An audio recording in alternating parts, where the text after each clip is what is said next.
নমস্কার, আমি চৈতালি, আর আপনারা শুনছেন আলোর গল্পের আসর। আজকে আলোর গল্পের আসরে লীলা মজুমদারের উটকো ফেলনা গল্পটির দ্বিতীয় পর্ব শুনবেন।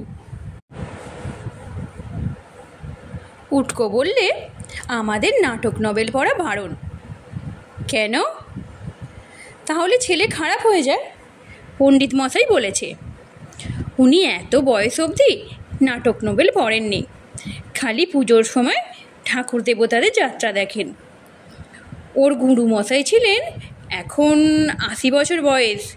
তিনি দুষ্টু ছেলেদের দু হাতে থান ইট দিয়ে হাঁটু বেঁকিয়ে চেয়ার হয়ে রোদে দাঁড় করিয়ে রাখতেন। তাইতে পণ্ডিত মশাইয়ের এত বিদ্যে হয়েছে। জ্যাঠাকে বলে আমাদের সেই গুরু মশাইয়ের আশ্রমে পাঠাবার ব্যবস্থা করেছেন। হিমালয়ের পাদমূলে বুড়ো গুরু গাধা পিটিয়ে ঘোড়া বানান। এত কথা বলে দম নেবার জন্য উটকোকে থামতে হলো, নইলে তোতলামির জন্য ওর কথা আরম্ভ করতে যত না অসুবিধা, একবার কথা আরম্ভ করলে একটা স্ক্রুপ না কি যেন ঢিলে হয়ে যায়, তাই থামাতে আরও অসুবিধা হয়। সেই যখন দম ফুরোয় তখন থামে, একবারও তোতলামি করে না। এতক্ষণ পরে সুযোগ পেয়ে বুড়ো বললেন, সেই বেরসি গুরু মশাইয়ের নাম কি? ফেলনা বলল, পণ্ডিত মশাইয়ের নাম শ্রী শিবচন্দ্র চট্টোপাধ্যায়। গুরুর নাম নাকি মুখে আনতে হয় না, তাহলে বিদ্যে হয় না। পণ্ডিত বলেন সূর্যি ঠাকুর ডাকনাম। বুড়ো আঁতকে উঠলেন, হ্যাঁ তাই বলে নাকি? ভেলারে মজা, ওই সূর্যি ঠাকুরটিকে পুলিশ ধরেনি কেন? বলে ফিক ফিক করে হাসতে হাসতে পা চালিয়ে এগিয়ে চললেন। সূর্যি ঠাকুরের উপর বেশ রাগ আছে মনে হলো। অনেকক্ষণ পর বুড়ো বললেন, তাই যদি বলিস আমাদেরও স্কুল আছে, পড়তে চাস নাকি সেখানে? মুখ্যু হলে বড় বাড়ির ভিটের মালিক হবি কি করে? পায়ে দেবার একজোড়া জুতো পর্যন্ত নেই। নতুন জুতো পরলে পায়ের গোড়ালিতে ফোসকা পড়ে, তা জানিস? উটকো বলল, বুনো কলা পারবো স্যার, বুনো কলা। খিদে লেগেছে। খিদে? আরে তাই তো আমারও লেগেছে যে। আর বুনো কলা তো পথিকদের পেরে খাবার জন্যেই হয়। আর ওই কালো কালো লম্বা ফল ঝুলে আছে দেখছিস, ওগুলো হলো তুঁত ফল। খেয়ে দেখ কি ভালো। পথের ধারে ধারে ঝর্ণাটা থাকতে কি সুবিধা দেখেছিস? ফেলনা বলল, দেবতাদের কত দয়া। তাই বুঝি? তবে ঝর্ণাটা আগে হয়েছিল, আর মানুষদের কত বুদ্ধি দেখ, পাশে পাশে পথ করে নিয়েছে। ফেলনা একটু গরম হয়ে বলল, বুদ্ধিটাও তো দেবতারাই দিয়েছে। শুনে বুড়ো কি খুশি, বাহ ওই তো কেমন বুদ্ধি খুলছে তোর, কে বলেছে মুখ্যু? ঝর্ণার ধারে কলা পাতার টুকরোয় বুনো কলা আর মিষ্টি তুঁত ফল খেয়ে সকলের কি আনন্দ। সুখের বিষয়, উটকো ফেলনার মতো ট্যাঁফুও সব কিছু খেতে ভালোবাসে। ছেলে দুটো যখন আরও ছোট ছিল, তখন হরিপালকে কুঁচো চিংড়ির ভাগ দেয়নি বলে সে ওদের বড় বাড়ির নাট মন্দিরের খালি ভাড়ার ঘরে সারা দিন সারা রাত বন্ধ করে রেখেছিল। পরদিন ভোরে ঘর খুলে দেখে জানলার শিক বাঁকানো, আমলকির মোরব্বা আর ভাজা মশলার বয়াম খালি। ঠাকুর মশাইয়ের ভাগের জিনিস, পরে নেবেন বলে রেখে গিয়েছিলেন। তাই নিয়ে যে বিতিকিচ্ছিরি ব্যাপার ঘটেছিল সে আর কহতব্য নয়। বলা বাহুল্য, ছেলে দুটোর একটু পেট ব্যথা পর্যন্ত হয়নি। পরে লম্বু বলেছিল, কিছু তো হয়নি, বরং ওইসব পবিত্র উপকারী জিনিস খেয়ে গায়ের রঙের জেল্লা খুলে গেছে। সব খেত ওরা, যা খেত মুখে ভালো লাগতো, পচা ধচা ছুঁতো না। দুলু ওস্তাদের বারণ ছিল, কখনো অসুখ বিসুখও করতো না। খাওয়া দাওয়া সেরে হাঁটুগুলোকে জিরিয়ে বুকে দম নিয়ে আবার রওনা। বুড়ো বললেন, পরিশ্রমের মতো ওষুধ আছে? আমার 80 বছর বয়স, তা জানিস? বুড়ো যে হবে তার এতটুকুও সময় পাইনি। আরও 80 বছর বাঁচলে হয়তো কাজ শেষ হবে না। আরও 80 বছর বাঁচলেও হয়তো কাজ শেষ হবে না।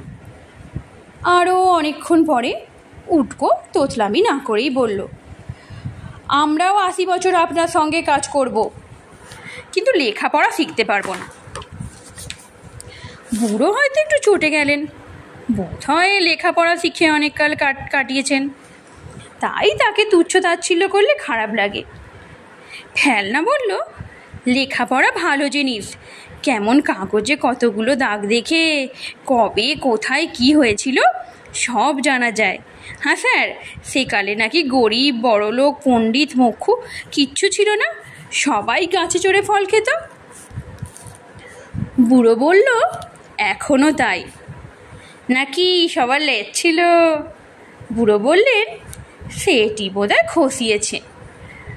আরও অনেকক্ষণ চুপ করে হাঁটার পর উটকো বলল, কারা বড় বাড়ির ছেলে, কারা ফালতু, তা চেনা যাবে কি করে যদি লেখাপড়াই নাই শিখি? বুড়ো হাসলেন। কেন, সন্দেহ হচ্ছে নাকি? মুখ কাচুমাচু করে উটকো বলল, একদিন হয়নি, আজ হচ্ছে। ওরা রাতে বেরোতে ভয় পায়, মগ ডালে ঘুড়ি আটকালে আমাদের গাছে চড়াতো। ওদের নৌকো সেবার পুকুরে ডুবে গেল, আমরা ডুব সাঁতার দিয়ে তুললাম। নৌকোয় 1 থলি পয়সা করেছিল, সেটা দিইনি। বুড়ো বললেন, কেন, তোদের পয়সা? ফেলনা বলল, আমাদের ডুব দিয়ে পাওয়া পয়সা, আমাদেরই পয়সা।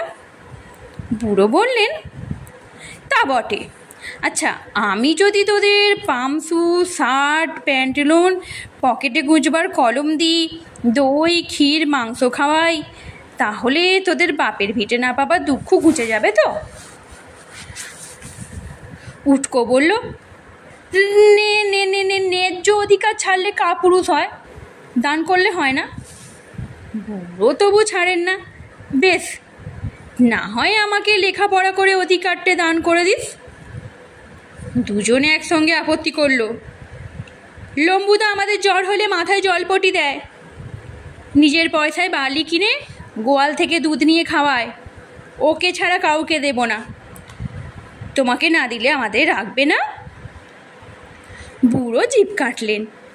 বালাই ষাট, রাখবো বই কি, মাথায় করে রাখবো বলে এতকাল তোদের খুঁজে বেড়াচ্ছি। পুরোর অর্ধেক কথার মানে বোঝে না ওরা। খুঁজে বেড়াচ্ছিলেন কেন? সেই বুড়ো গুরুর চর নয় তো, ভুলিয়ে ভালিয়ে নিয়ে গিয়ে শেষটা তার কাছে সঁপে দেবে? লম্বুদা বলেছিল, যারা বুড়ো গুরুর কাছে যায় তারা নাকি এ জন্মে আর ফেরে না। হঠাৎ মরিয়া হয়ে ফেলনা বলল, তুমি কি আমাদের ধরিয়ে দেবে? বুড়ো অবাক। কোন লাটের বাচ্চারে তোরা যে ধরিয়ে দেব?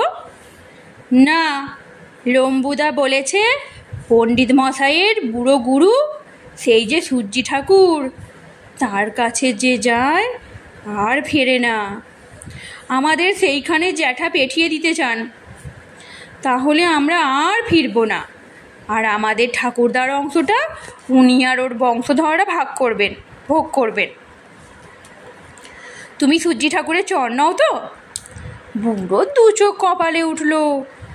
ততক্ষণে অন্ধকার হয়ে গেছিল, সাবধানে পথ চলতে হচ্ছিল। তবু ওরা টের পেল বুড়োর চক্ষু চড়ক গাছ। তিনি বললেন, দুর্বোকা ছেলে, তোদের পেলে তাকে দিলাম আর কি। গাধা পিটিয়ে ঘোড়া বানাতে হয় তো আমি না কেন চেষ্টা করি?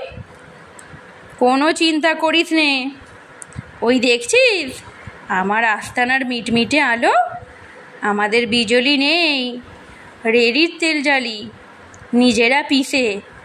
একটু গন্ধ লাগে, কষ্ট হবে না তো? কেন জানি বড্ড কান্না পেল ওদের। উটকোর রেড়ে রেড়ে ছাড়া মুখ দিয়ে কোনো কথাই বেরুলো না।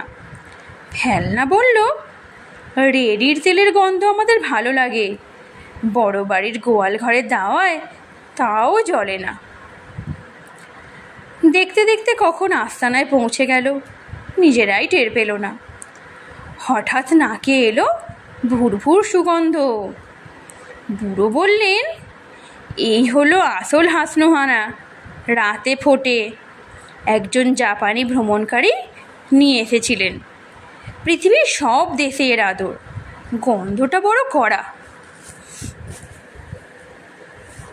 অনেকে বলে তাতে সাপ আসে, আমি তো কই দেখিনি কখনো। এদিক দিয়ে এসো বাবা, এসো বাবা।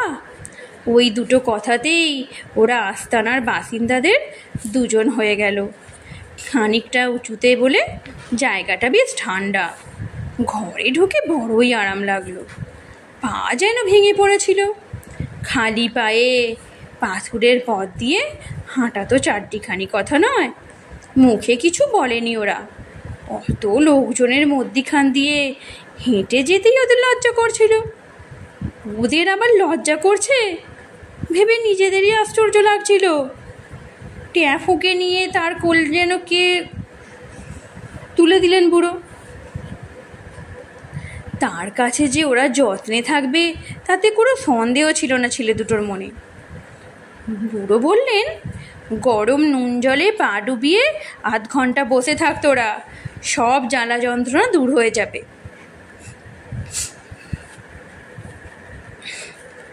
রেড়ির তেলের বাতি জ্বলছিল ঘরে, কাঁচের ছোট ডোম দেওয়া। কাকে ডেকে বললেন বুড়ো, ও মানদা, গরম জলটা ঘরে পাঠিয়ে দে না, আর যদি শুকনো কাপড় চোপড় কিছু থাকে। কতকাল কাপড় চোপড় ছাড়েনি এরা, তাই বা কে জানে। হাসি খুশি মোটা সোটা আধ বয়সী একজন মহিলা এসে শুকনো গামছা, পাজামা, খদ্দরের পাঞ্জাবি তক্তপোষের উপর রেখে বললেন, আমাদের কল ঘর আছে বাবা, বেশ করে হাত মুখ ধুয়ে কাপড় ছেড়ে এসো দেখিনি। তারপর নুন জলে পা ডুবিয়ে 8 ঘন্টা বসো, খিচুড়িটাই নামলো বলে।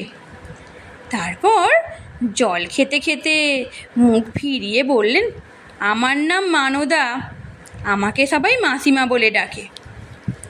রাতে ওই ঘরেই ওদের বুড়োর সঙ্গে তক্তপোষের ধারে বসিয়ে কাঠের টেবিলে অ্যালুমিনিয়ামের থালায় করে ডাল তরকারি দিয়ে তৈরি খিচুড়ি আর গাওয়া ঘি দিয়ে গেলেন মাসিমা। শেষ পাতে আনারসের মোরব্বা। বললেন, বসে খাও বাবা, বাবা মশাইয়ের সঙ্গে। আমরা এঁটো কাটা জাতজোত মানি নে, পরিষ্কার হলেই হলো। এঁটো বলে নয়, ঠ্যাং ঝুলিয়ে টেবিলের ধারে বসে খেয়ে ওদের অভ্যাস ছিল না, তাই গোড়ায় খুব সুবিধে পাচ্ছিল না। বাবা মশাই বেশ নাম, ঠিক বাবা নয়, কিন্তু বাবার মতো। অবশ্যই বাবা কেমন তাই জানে না ছেলে দুটো। তবে ঠাকুরদার দাদাকে দেখেছে, জ্যাঠাকে দেখেছে, দাদাও দেখেছে, জেঠিও দেখেছে। তাদের কথা না বলাই ভালো। 5 জন কাজের মানুষের সঙ্গে খাওয়া শোয়া, ওই নাকি ওদের বাপের ভিটে। ওইটাকে কামড়ে পড়ে থাকতে বলে লম্বুদা। উটকো হঠাৎ বলল, বাবা মশাই, আপনার তো টাকা কড়ি, হাত ঘড়ি, সোনার আংটি, গলার চেন এসব কিছু নেই, তবে কেন আপনাকে ডাকাতে ধরেছিল?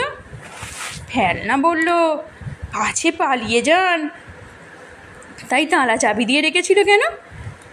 বাবা মশাই ছোট্ট করে 1 গ্লাস খিচুড়ি মুখে তুলে বললেন, তোদেরও তো নেই, তোদের কেন ধরেছিল? আহা, বলছিল তোমরা পাকাপোক্ত জোয়ান মক্কেল, আমাদের দলে নিয়ে ট্রেনিং দিলে দল ভারী হবে। বাবা মশাই বললেন, আমাকেও তাই, তোদের চেয়ে আমার গায়ে বেশি জোর। তাছাড়া আমার কবরেজি বিদ্যে আছে, বিপদে আপদে ওষুধ করে প্রাণে বাঁচাতে পারি, সে তো নিজের চোখেই দেখলি, সংস্কৃত জানি, পুজো টুজো করতে পারি, আমাকে কি যেতে ভেবেছিস নাকি? আমাকে তালা চাবি দেবে না তো কি টাকার সিন্ধুকে তালা চাবি দেবে? তালা চাবি দিয়ে টাকা রাখা যায় কখনো? ওরা যেখান থেকে টাকা করি আনে তারাই বা কোথায় রাখতে পেরেছে বল? ফেলনা হেসে বলল, আপনাকেই বা ওরা কোথায় রাখতে পেরেছে বলুন? বাবা মশাই মুচকি হাসলেন, যা বলেছিস, তবে আমি হলাম কি ওদের গুরু ঠাকুর, ওষুধে দিই, পুজোটা সারি, আসলে খুব মান্নি করে আমাকে। তবে তোদের ছেড়ে দেবার কথাটা মানতে চাইছিল না। ওদের পান্ডা দুলু ওস্তাদকে না বলে এমন সাগরে হাতছাড়া করার ইচ্ছা ছিল না ওদের। দুলুর কাছেই তোরা লাঠি খেলা শিখছিস না? তা ওরা মানতে চায় না, বলে তাহলে দলে নেবার জন্যই তোদের তালিম দিচ্ছে, কখনো ছাড়বে না। উটকো ফেলনা তো হ্যাঁ, ওই তাহলে দুলুর হেডকোয়ার্টার, বেশ জায়গাটি ঠাউরেছে তো।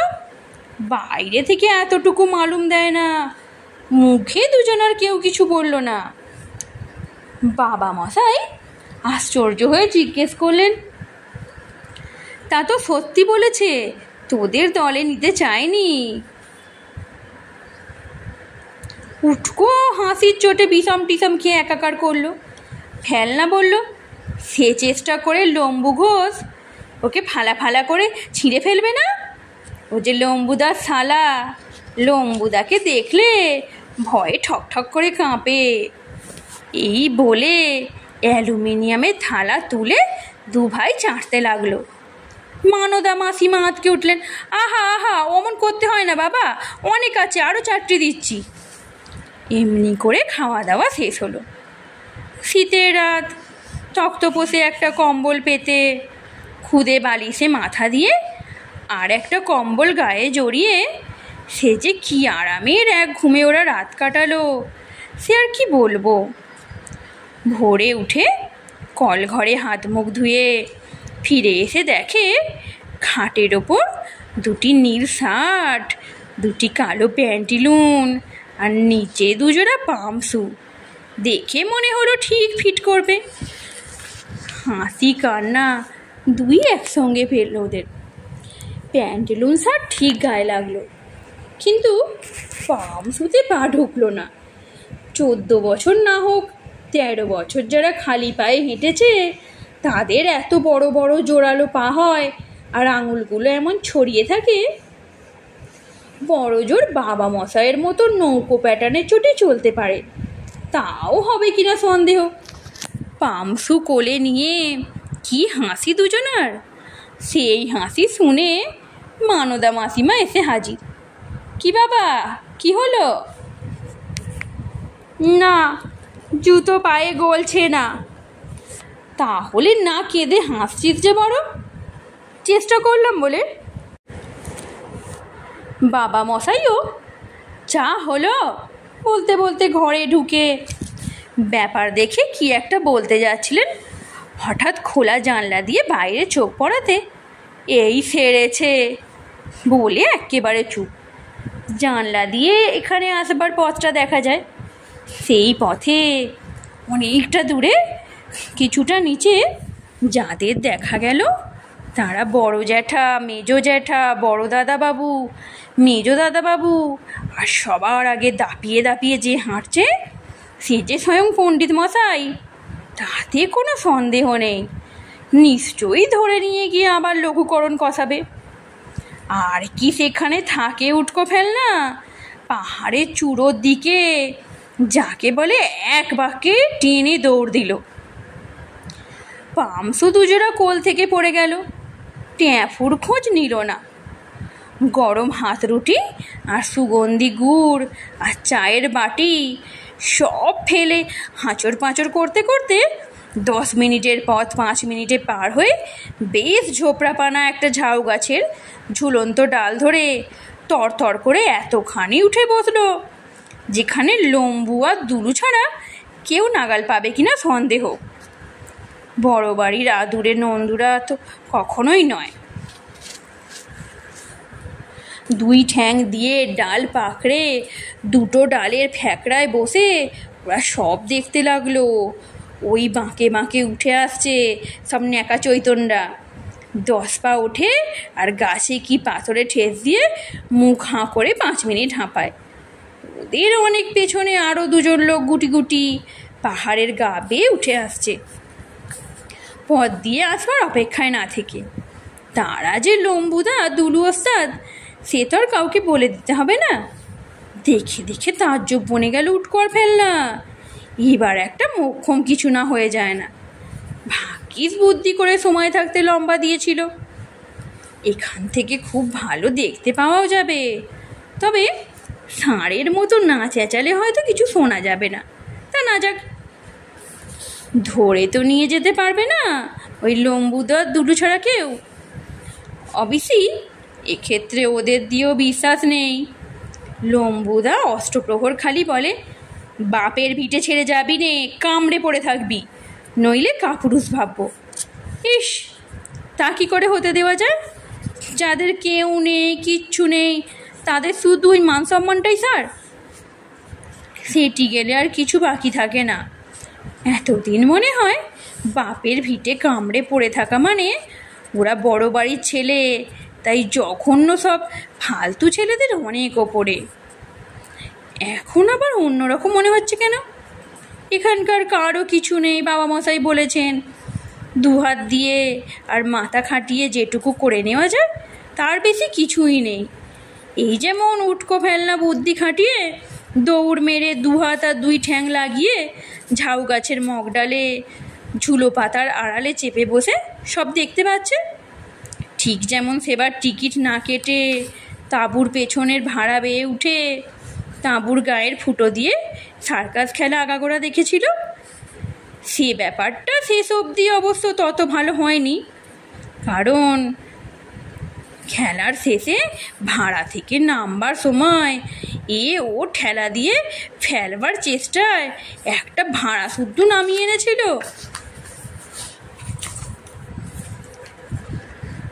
আর সরকারদের বাড়ি কেসটা বুধন নেপাল এই 3 জন পড়বি তো পর একেবারে সার্কাসের বড় সিংহের পিঠে।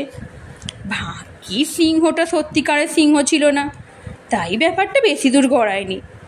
সিংহ অবশ্যই আই বাপ গিয়েছি গিয়েছি গিয়েছি মাইরা ফালছে রে ইত্যাদি বলে যথেষ্ট ক্যাও ম্যাও করেছিল, তবে ওই পর্যন্তই। সার্কাসের মালিকের ইচ্ছে ছিল না ব্যাপারটা জানাজানি হয়, আর কেষ্টারা ততক্ষণে পাশের গায়ে মামার বাড়ি পৌঁছে গেছিল। সিংহের নবলত্ব টেরও পায়নি, তাই ঘটনাটা চাপা পড়ে গেছিল।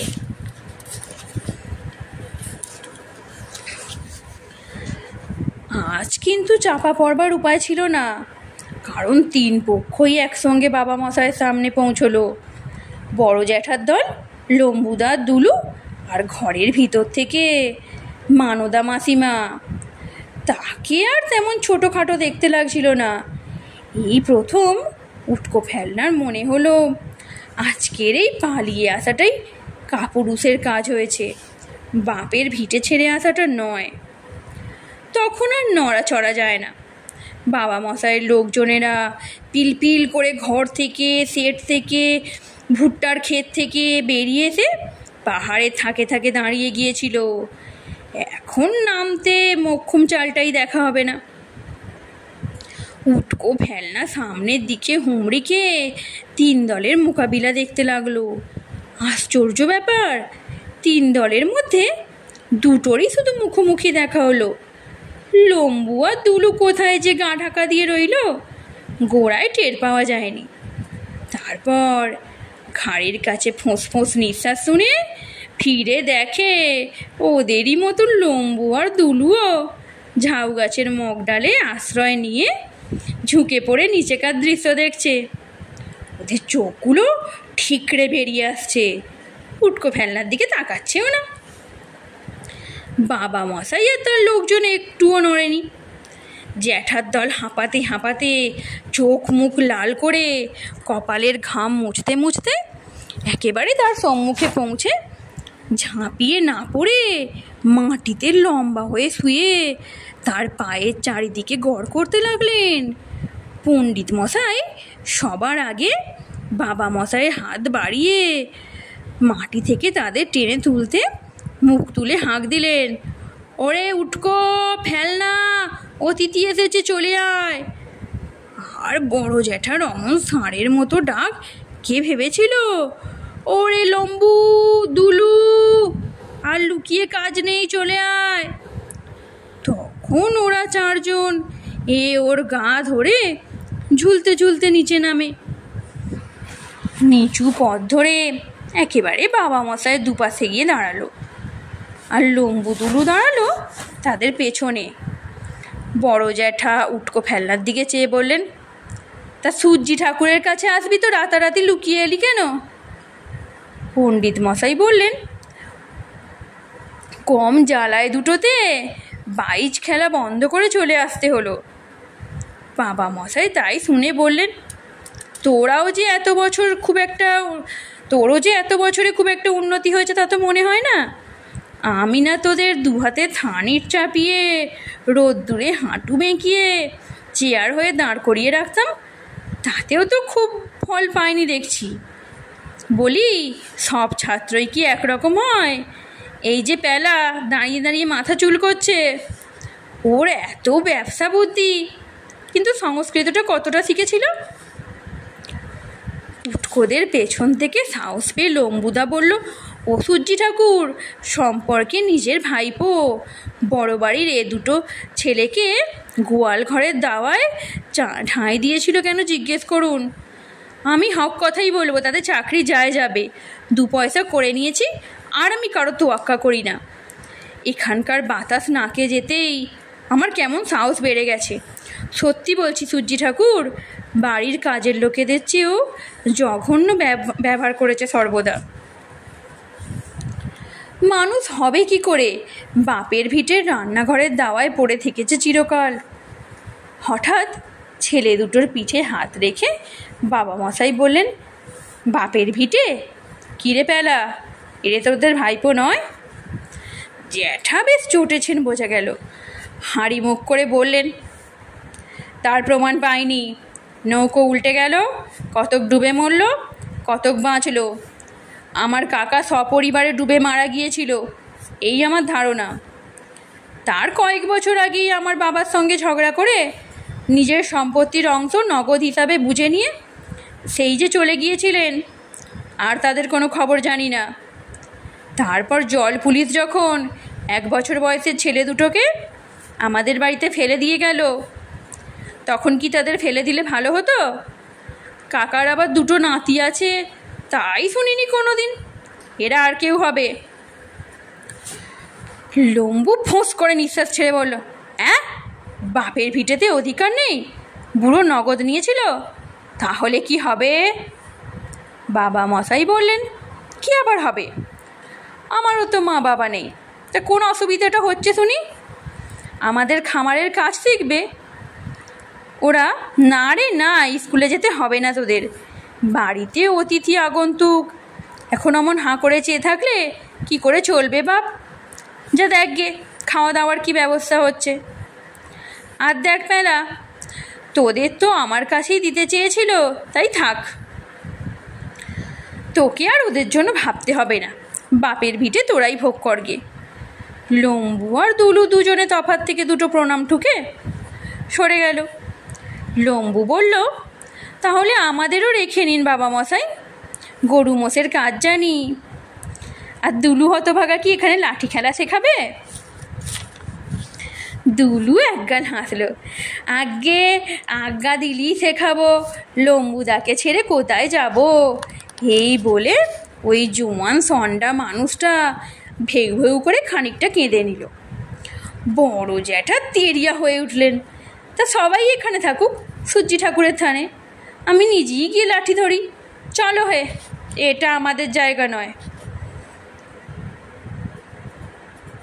কিন্তু কাকারা দাদাবাবুরা না খেয়ে 1 পা নড়তে রাজি নয়। তাছাড়া একদিনের পক্ষে তারা যথেষ্ট হেঁটেছে। হাঁটুতে ব্যথা, গোড়ালিতে ফোসকা। বড় জ্যাঠাও বললেন, ছেলে দুটোর বাপের পরিচয় কিছু পাওয়া গেলে নিশ্চিন্ত হতাম, যদি সত্যি আমাদের বংশধর হয়। এতক্ষণ মানদা মাসিমা চুপ করে দাঁড়িয়েছিলেন। এখন তিনি হঠাৎ বলে বসলেন, ওই নৌকোতে আমার দিদি মল্লিকা দাসীও ছিল, আরও দুটো যমজ ছেলে ছিল, ওদের ডাকা হোক, হয়তো এখনই প্রমাণ পাওয়া যাবে। মল্লিকা দাসের আর ছেলেদের নামও খাতায় লেখা ছিল। শুকনো মুখে উটকো ফেলনা আবার এসে দাঁড়ালো।